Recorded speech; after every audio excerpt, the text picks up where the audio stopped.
IPL 2024 season sunrise Hyderabad టీంలో అందరినీ ఆకర్షించిన నితీష్ కుమార్ రెడ్డి తన బ్యాటింగ్తో అందరినీ ఆకట్టుకున్నాడు.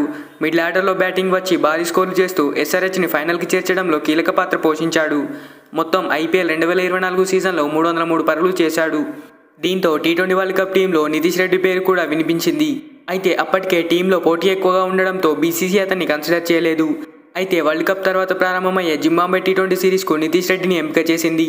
దీంతో టీమిండియాలో మరో తెలుగు ప్లేయర్ వచ్చాడని అభిమానులు ఆనందపడ్డారు. కానీ జింబాబ్వే టూర్కి టీంను సెలెక్ట్ చేసిన 24 గంటల్లోనే బీసీసీ అతని పేరుని తీసేసింది.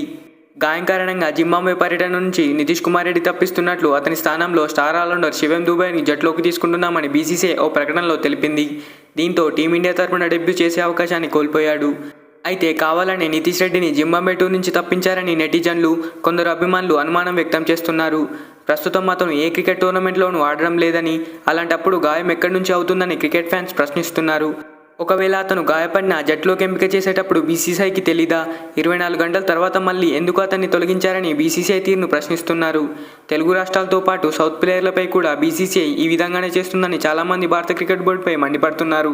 అయితే జింబాబ్వే టూర్కి సెలెక్ట్ చేసిన ప్లేయర్లను చూసుకున్నట్లయితే శుభ్మన్ గిల్ కెప్టెన్, యశస్వి జైస్వాల్, రుతురాజ్ గైక్వాడ్, అభిషేక్ శర్మ, రింకు సింగ్, సంజు శాంసన్, ధ్రువ్ జురెల్, రియాన్ పరాగ్, వాషింగ్టన్ సుందర్, రవి బిష్ణోయి, ఆవేష్ ఖాన్, ఖలీల్ అహ్మద్, ముఖేష్ కుమార్, తుషార్ దేశ్పాండే, శివం దుబే.